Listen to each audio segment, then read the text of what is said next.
Nina Ubendle namandla nazi indaba ze-I-Kzn ifundela uphilano kaCebekhulu sanibonani. Nazo ke zona esithi ngehamba phambili namuhla. Oweleka Mthaniya ufuna ukuqeda ngemijondolo. Kuphazamisekile ukusebenza eMkhanyakude, kanti ithemba ngoqanjwe ngembabazane emahaqa.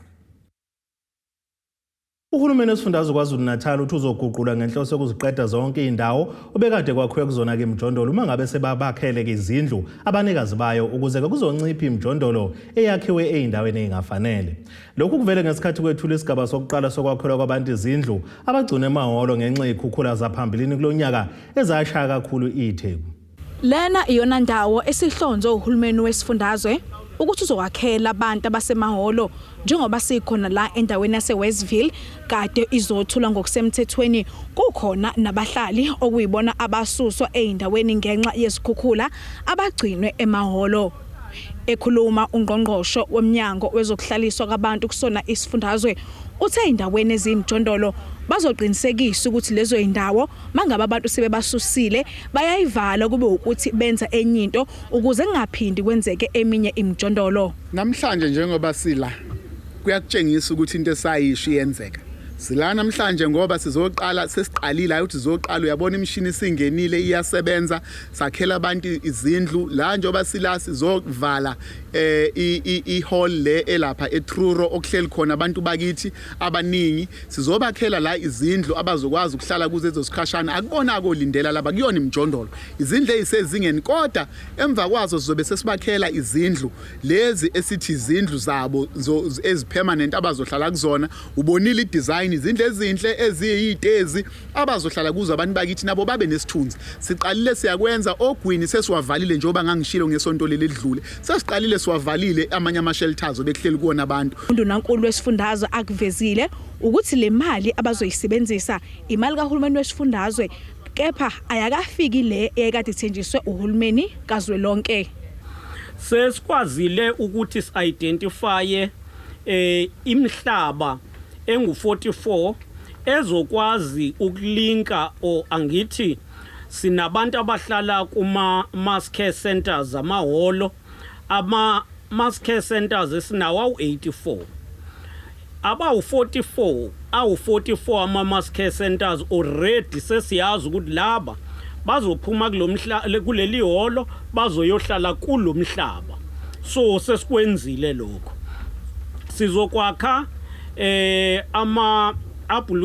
ama-TRUs qala ama-temporary residential unit angu-1074 nama-ablution facilities akhona. Omunye wabahlali uthi nakuba besahleli labahleli khona kodwa isimo asihle njengoba bengasakwazi ukuthola ukudla nabanye bengasakwazi nokuya emsebenzini. Nakumanje asinakho ukudla asinawo ngisho namagesi aphela kudala sazithola itofu sawathola amagesi kodwa manje akasasebenze ngokuthi akasagcwaliswa umuntu sazama ukuthola nezitofu o2 plate ukuthi sipheke manje umuntu seyakwazi ukuthi ayiphekele uma enaleyo madlana encane azele esitolo athenga ukudla ukuthi alale edlile abanye balala bengadlile uma benganamali ngokuthi ke asisebenzi and indawo esikuyona ke ikude nale ndawo kade besebenza kuyona abantu bathanda ukuhlupheka mayelana nokutransfer ukuthi bazofika emsebenzini lapho bekhona. Kutebogo Sibisi eWestville eThekwini. Umenze yokusebenza kumkhandlu wesifunda uMkhanyakude enyakatho nesifundazwe KwaZulu-Natal ulandela ukuthi isebenza ingenele isiteleka ifuna ke kususa umlawuli obekwe kulo mkhandlu ubamba ndwandwe zithi akazisizi ngalutho. Inyunyana zeyisebenzi zisho ngazulinye ukuthi ke akungenelele umnyango wezokubusa ngokubambisana neindaba zomdabu kazwelonke zisola kwesifundazwe ngokuthi usuhluleke wancama ukuxazulula inkinga zalomkhandlu.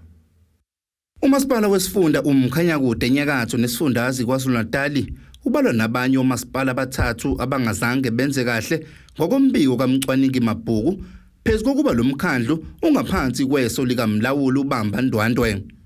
Abasebenzi balomkhandlu bakhetha ukubeka phansi amathuluzi baqhinqa ngaphandle kwamasanga lomkhandlu ngenhloso yokuzwakalisa ilaka lawo ngezinto ezingabaphethe kahle. Into edala ukuthi abasebenzi babela ngaphandle sibe nemhlangano eminingi nabaphathi bethu kwaze kwafika la khona sibiza abezombusazwe ohwipa amaqembu amabili sabanje nesicelo esithi uadministrator ubaba umhlonishwa uBambandwandwe akashenxe eMkhanyakude ngoba usehlulekile kwakade elethelwe khona.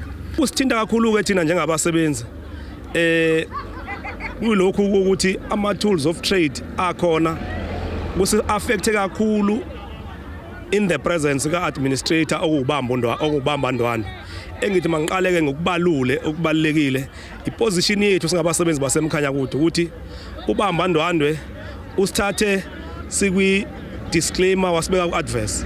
Izinywana zabasebenzi kulomkhandlo kuyi-IMATU kanye neSAMU zisho ngazilwinyi ukuthi sezikhathele ukunganakwa nokusebenza kwezimo ezingagculisi zifuna nomqasho kuumnyango wezokubusa kubambisana nezindaba zomdabu kazolonke oholo Dr. uNkosazana Dlamini Zuma ukuba ngenelele kulolu daba njengoba sisola uSipho Hlomuka ngokuhluleka ukubasiza. Lo mkhandlo obhekene nokuhlinzeka umphakathi ngamanzi nokuthuthwa kwendle kubukeka ukusekude ukuthi kulunga izinkinga njengoba lungekho uzinzo kwezepolitiki ngozowulawula. Kuyimanje iqembu le-ANC ilona elisezitanjeni nakuba kusanecala enkantolo enkulu eMgungundlovu. Ngokwezinombolo zifuna iqembu le-IFP njengoba linamakhansela ayi-18 bese kuthi likaKhongolose libe namakhansela ayi-11.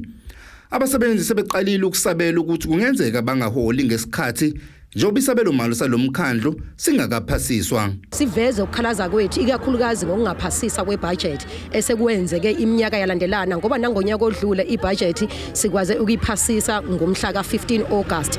Kwasithinta kakhulu ke sibasebenzi ngoba ngokomthetho fanele sihole ngomhla ka25 kodwa sa end up siyohola ekupheleni kwenyanga. Siyakubona ke lokho ukuthi nakulonyaka futhi iyagasela impi efanayo futhi ibudget ayihlalile ayiphasile. Izinto ezisikhathazayo njengabasebenzi lapho sekuze kwafika khona ekuthenini sithatha isinqumo sokuthi siphumele ngaphandle sitshengise indlela esingathokozile ngayo ngendlela abaphathi bethu abenza ngayo izinto.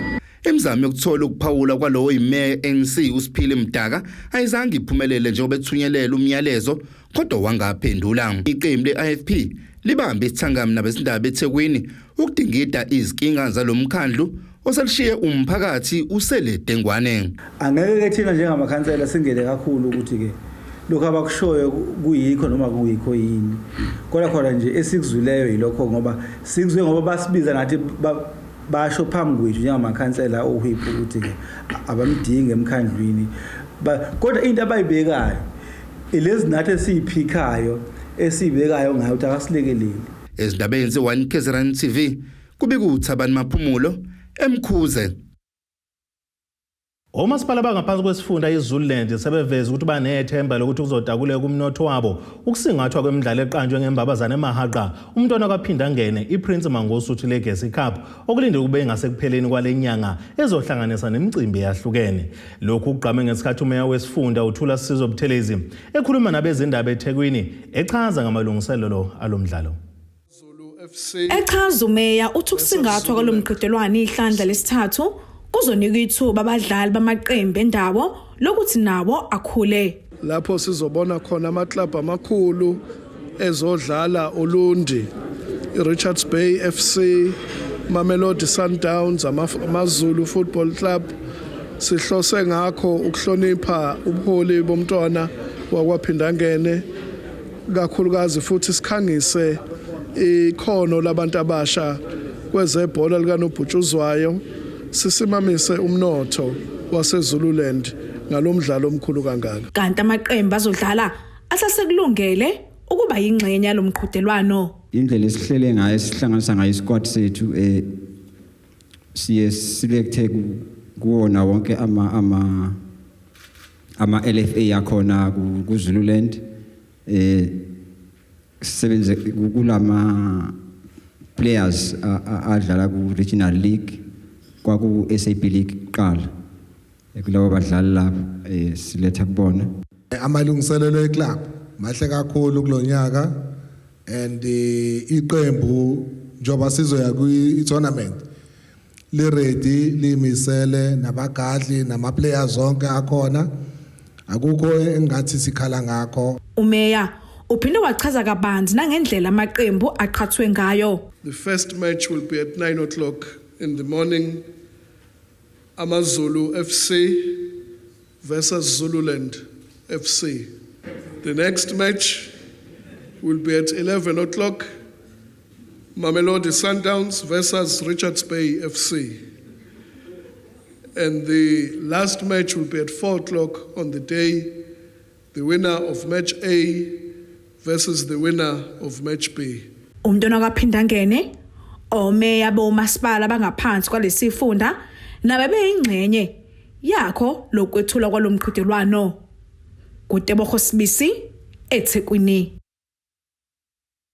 Meya kamasipala uMhlathuze uXolani Ngwezi uthi kuwehlisile umthwalo emahlombe kamasipala ukwethula kwesiphehlimandla sikagesi esisha ePolaris substation ese-Alton eRichards Bay enyakatho nelekamthaniya.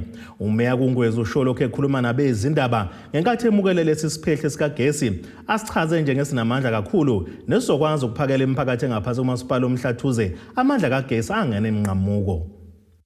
Imeya kamasipala uMhlathuze uXolani Ngwezi uthi kuyajabulisa ukufika kwesiphehlimandla sikagesi esisha ngoba osomabhizinisi nezakhamuzi ezakhele Richards Bay sezizothola ukuphakelwa ugesi okungenazo izihibe.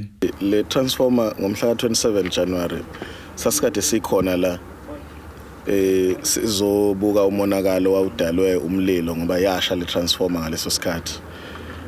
Namhlanje ke sila ukuzoyireceiver and sijabule kakhulu ngalokho ngoba indawo lezi ezila kakhulukazi eindawo zamabhizinisi ezila eRichards Bay eAlton nala iduzane kwe Transnet or Radio Port zizokwazi manje ukuthi emva kwensuku noma ezu20 zizokwazi ukuthi zibe ne stable supply ye electricity. And we know ukuthi ke enye itransformer izofika ngoba ayodwa le fana ngabafika amabili. Ikhona fanele ifike ezobekwa ngale kwenye substation ekuthiwa iScorpio. Yona izokwazi ukulekelela ukusupply ugesi endaweni eziko Feldenvlei, Brackenham and Arboretum and some parts of idolobha lase-Richards Bay. Uqhubanga ngokuthi behumasipala bazoqinisekisa ukuthi ingqalasizinda ethintana nokuphakwa kukagesi isezingeni elifanele njengoba bazibophezela ukuze kuzoba lula nokuheha abatshali izimali. Sakhomitha masingena njengehulumeni lo omusha ukhona ukuthi siyoqinisekisa ukuthi ingqalasizinda siyenza ibe sesimeni ukuze silekelela amabhizinisi akhona imiphakathi yethu. Siphinde futhi sihehe abatshali imali abaqhamuka kwezinye indawo ukuthi bazotshala imali la eBay ukuze umnotho wethu ukwazi ukukhula ukwazi futhi ukuthi abantu bendawo la bakwazi ukuthi baqasheke bathola amathuba emisebenzi ngoba angeke kusize asonke isikhathi ukuthi sidedele abantu abaningi bezotshala imali la kodwa bayitshale endaweni enengqalasizinda engalungile ngoba lokho kuyokwenza ukuthi izakhamizi zethu nabantu lawa nalamabhizinisi wabulale futhi ngenxa yokuthina njengedolobha lase-Richards Bay noma njengomkhandlu nohulumeni wase-Richards Bay la eMhlathuze asikwazi ukuqinisekisa ukuthi idingo nqangi ezinjengogesi ziyakwazi ukuthi bayithole. Umeya uphinde wethembisa ukuthi ukuthuthukiswa kwelinye lamatheko waphehla ugesi ase-Richards Bay kuzoba namaningi amathuba omsebenzi. So ke la eMhlathuze siyithatha serious indaba yokusupply kagesi. Yingakho nje sekukhona neproject enye esesifike sayi-unlocka ngokunikezela ngomhlaba kuyona lapha ya i-gas power plant ezoba la eza namabhiliyoni ebudget and iyoqasha abantu abaningi kakhulu. Ezindabeni ze-I-Kzn TV ngingumqondisi Miyeni ngibika ngese-Richards Bay. Ake sithi shelele eyitolo umbukeli siyabuya nezinye izindaba.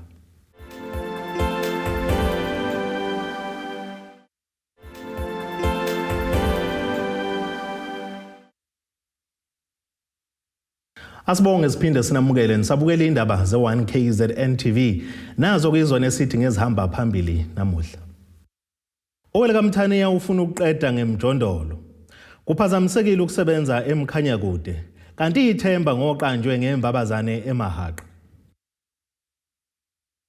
Isikhungo esiqhuqhuzela ukunikela ngegazi kuleli South African National Blood Services ikakhulukazi kwisifundazwe KwaZulu-Natal sesinxusa kakhulukazi abantu besilisa ukuba ke njengoba kuyinyanga ethatha njengamadoda babamba iqhaza futhi bazibandakanye nohlelo lokunikela ngegazi. Dennis Ngongoma ongumqhuqhuzeli kulesi sikhungo uthi babhekene nengwadlo kwentuleka kakhulu kunokwejwayelekile kwegazi ezikhungweni zabo ngakho abanxusa umphakathi ukubusabelo kuleli ikhwelo okuhloswe ngalo ukusindisa impilo yabantu. Ukubona igebe elikhona kwabesilisa abayibandakanya emkhankasweni yokuqhuqhuzela ukunikela ngegazi sekuphoqe abenhlangano iSouth African National Blood Services ukuba ke isebenzise inyanga uNtulikazi ethathwa njengeyamadoda ukwaqhuqhuzela abamba iqhaza kulokhu. uDennis Ngongoma walenhlangano uthi ke bayaqonda ukuthi iningi izinto ezidukisa abantu ezimataniswa ke nokunikela kwegazi. Ngiyazi thina abantu besilisa sikakhulukazi ukuthi asizinaki izinto kuze konakale kuze kube konakala izinto ezinkulu. So njengamanje ke njoba kuyinyanga yabantu besilisa ke ngiyabacela ukuthi abaye ezikhungweni zokunikela kwegazi bayonikela ngegazi. Abantu babe nezinkolelo zokuthi angikwazi ukuthi ngingafakelwa igazi lomunye umuntu kanti akuhambe kanjalo. Athi umuntu mina ngiyacaba noma ngenzani.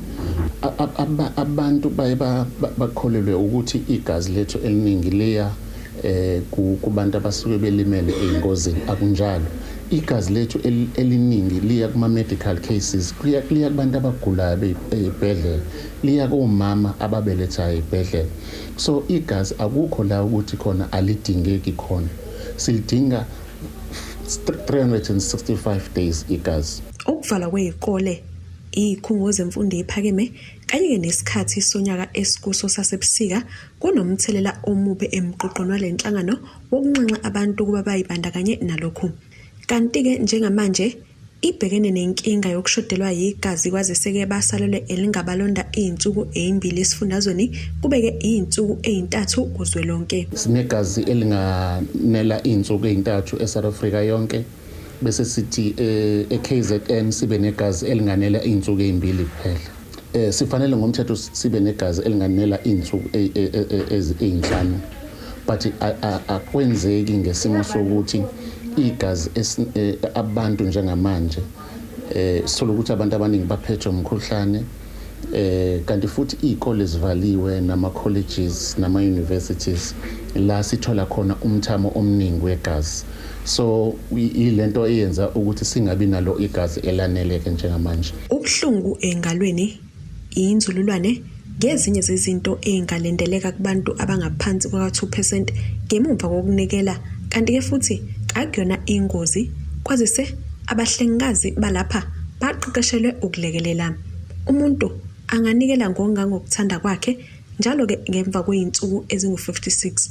Lenhlangano inxusa umphakathi ukuba ibambisane nayo. Njengamanje nje sinama partnership esiwenzayo nama corporate companies namasonto nama community organizations. Ukunikela ngegazi fanele ube neminyaka ewu16 to 75 years old, fanele ube nesisindo su50 kg ukuya ngaphezulu. Kumele mawazi ukuthi igazi lami liphephile ukuthi nginganikezela omunye umuntu. Kanti futhi kubalekile ukuthi udle qali ngaphambi kokunikela ngegazi. Endabeni I-Kzn TV kube kuntombi khona Mvubu ngiseThekwini. Omunye abasunguli benhlangano yabaqaphi baselokishini igama lakhe phecelezi neighborhood watch eseningizimu nesifundazwe KwaZulu-Natal uSibusiso Makhanya uthi basungule lenhlangano yabaqaphi bomphakathi ngenhloso yokuthi ke bafuna ukunqanda ukubhebhetheka kobugebengu kuyona le ndawo. Khuluma ke neziko lezindaba le-I-Kzn uMakhanya uthi ubugebengu kuleli lokishi bodlondlobala mihla namalanga kuqekezwe izindlu, izimoto, abantu babanjwe inkunzi ngakho ke bathatha isinqumo sokuvikela laba abangenawo amandla okuzivikela njengoba igebengu sayizenzela nje sekukwamachanca kwampunzi edlemini. Ukwanda kobugebengu lokishini lasegama lakhe eningizimu nesifundazwe KwaZulu-Natal sekwenza intsha yakule ndawo yasukuma yasungula inhlangano yabaqaphi bomphakathi ukuzama ukunqanda ukubhebhetheka kobugebengu. Ngomunye wabasunguli balenhlangano uSibusiso Makhanya uthi bayisungule ngoba behlosa ukwehlisa izinga lobugebengu osebudla lubi kule ndawo. Isathe senza ukuthi ke sibe nale neighborhood watch ingoba sibone izinga lobugebengu ukuthi linyukile egama lakhe linyuke kakhulu ukugqekezwa imizi ukudlula kwezidakamizwa so sabona ukuthi ake sizame ukuthi sihlangane somphakathi sibone ukuthi ayikho into esingayenza sizame ukunciphisa ke izinga ke lokugebengu esingakusho nje last week alone kubikwe nje icala elilodwa le housebreaking nakhona belisendaweni esingakabuthola umuntu ososebenza kuyona ethi iseqina about kuseni kuyakhona ithimba elisebenzayo lethu elihamba liyogada abantu laba soyibe emsebenzini ngoba isona sikhathi leso ke abathatha ngaso khona ilokuza amaphara ngizosho kanjalo ukuthi amaphara la ejwayele khona ukuthi yabambe khona ke abantu ke inkunzi ubeseveza ukuthi basebenzisana kakhulu nezinhlaka zokuphepha ezahlukene ngakho ngeke bazithathele umthetho ngezandla kodwa umuntu ozotholakala enza ubugebengu bazomyisa emaphoyiseni. Thina kasiyona iforum thina sineighborhood watch thina sizokwenza nje mangabe unecala uwonile thina siyakuthatha sikise emaphoyiseni. Ilunga lomphakathi lithi lona lakhetha ukuba ingxenye lenhlangano yabaqaphi bomphakathi ngoba sebekhathele ubugebengu kule ndawo njengoba intsha eningi icule kwizidakamizwa kanye nokushoda kwamathuba omsebenzi bese bezinikele ebugebengwini. Nami njengomunye wabantu abasha bala igama lakhe angijoyini ubhuti abadala laba abalwa nobugebengu bayagqekeza ukugqekeza kakhulu ngoba ivela amaphara yabo so bayagqekeza even nezimoto bayazigqekeza isezindleni ngoba bafuna ukudayisa ukuze bathole lezi zinto lezo kodwa ukugqekeza kakhulu kodwa nje nawo kamathuba omsebenzi yabo ngokuthi iwona benza ukuthi bagcine benze zonke lezi zinto lezi umuntu akasebenzi baqala lezi zinto lezi ezibaxakayo yabo so umuntu agcine senza lobugebengu lobo. Elinye ilunga lomphakathi elihlala ku Ward 26 lithi ngenxa yobugebengu kunesagugu esibe yisisulu sobugebengu sagcina ngokushona ngesikhathi besibamba inkunzi. Gebengu buningi kakhulu obenzakalayo la emphakathini more especially ekseni njengoba kuyisikhathi sasebusika nje ekseni kakhulu angithi suke samnyama abantu bephuma beyemisebenzini nantambama sinayo nane victim engicathi izofihlwa nje ugogo beke wa-attackwa abafana bembamba inkunzi ozofihlwa nje this weekend mangicabanga osidlule emhlabeni last weekend so ubugebengu buningi ezindabeni ze-1KZNTV kubikuza amando sicele ngisegama lakhe. Inhlangano engenza inzuzo yaseMgungundlovu maphakathi nekamthani ye-Ithemba Foundation iqwashiseka ngobungozi beyidakamizwa kubantu abahlala emgwaqeni asebaziwa kakhulukazi ngokuthi amaphara. Umsunguli lenhlangano uThemba Njilo uthe kubalekile ukuzama ukuguqula impilo yalaba ngoba abanye babo bayakwazi ukubuyela esimeni sabo mangabe sebethole ukuhlunyeleliswa ngesimilo. Lokhu kwenzeke ke eMgungundlovu lapho bebehlanganise khona abantu abahlala emgwaqeni banikelelwa ngempahla zokugqoka kanjalo nokuya ngasethunjini. Ihlangane nabahlala emgaqweni inhlangano Ithemba Foundation ukugubha isonto lokuqwashisa ngezidakamizwa. Sithesi Ithemba Foundation ke asilivale kahle isonto ukuthi bize bonke abahlala emgaqweni lana eMaritzburg badonse wonke amakhona ko East Street, West Street, Market Square nako Long Market wonke amakhona sathi abeze la kuthina sikwazi ukuzobaqeqesha so bengihamba nabantwana sebaphuma ukudla ama drugs emgaqweni ezobayala so ke nathi sibayala and siThemba Foundation sizimisela ukuba siza ngayo yonke indlela so ke sithe umuntu akaphuma esixokweni osephumile ezofuna ukuhanyiswa ekhaya sokwazi kumtransport simuse ekhaya sibongeke nje no McDonald osizile ngokudla bakwazi ukuthi badla bakhululeka. Owesifazane owayesebenzisa izidakamizwa kodwa usathola usizo uthe uzizwa enokuthula empilweni yakhe njengoba esaphenduka. Ngiright kakhulu ngijabulile I'm at peace I'm joyful nje I'm an opposite of what impilo yomuntu usually becomes mesuke addicted comparing to umuntu osuke sober so ngikuleyo transition nje empilweni yami and I'm enjoying the journey. Ubaba usizo kakhulu. I think if noma nawo namaphutha lapha nalapha kodwa uyakwazi ukumbekezelela umuntu kunzima ukubekezelela umuntu obhemayo and most people don't understand ukuthi kwenzakalani zikhona inkinga sonke sabhekana nazo but you don't escape to smoking so we don't deal with problems ngendlela efanayo so for yena ukuthi abe nalelo side empilweni yakhe it's really amazing and the opportunities angivulela kona it's very maphupho kakhulu. Uzime waseMgungundlovu osemjahweni kwa Miss South Africa uLuyanda Zuma uthe iphupho lakhe ukususa abesifazane emgaqweni. I think for me into esondelana kakhulu nenhliziyo yami because ngiyakhumbula ukuthi ngisabhala nje ukuthi why ngingenela uMiss South Africa. One of my main reasons was ukuthi ngifuna ukususa abantu besifazane emgaqweni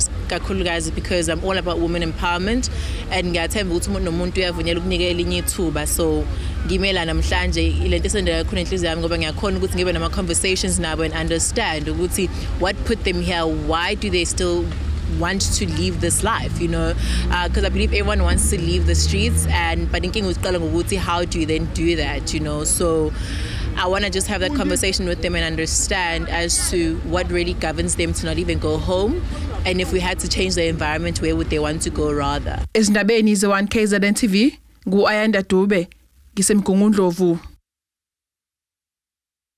Sisaya etolo mbukeli siyabuya neindaba zethu.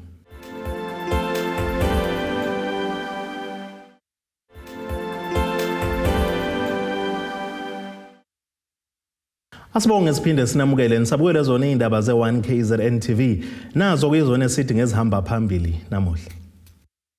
Oweleka Mthaniya ufuna ukuqeda ngemijondolo. Kuphazamisekile ukusebenza eMkhanyakude kanti ithemba ngoqanjwe ngembabazane emahaqa. Ake sibheke engosini yezimakethe.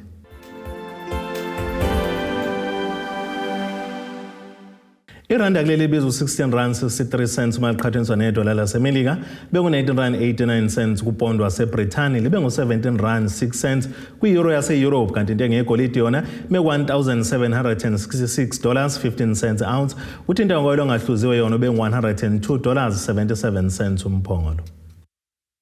Ake sibheke engosini yezemidlalo.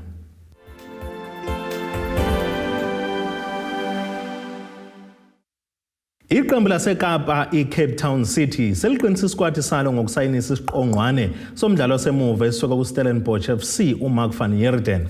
Lo mdlalo kumanje uneminyaka ngama-34 34 yobudala ufika kuleli qembu nje uchitha amasizini amathathu wonke kuyiStelis lapho edlale khona ke imidlalo engama-78 kuyona yonke imiqhudelwano. Lo mdlalo koseke wabizwa nakayisithupha kwiqembu lesizwe Bafana uke wadlalela ke futhi namaqembu okubala kuona iPretoria University, Chippa United kanjalo neGamagebhula iOrlando Pirates. Ake sibheke nasi isimo sezulu esingalindeleka.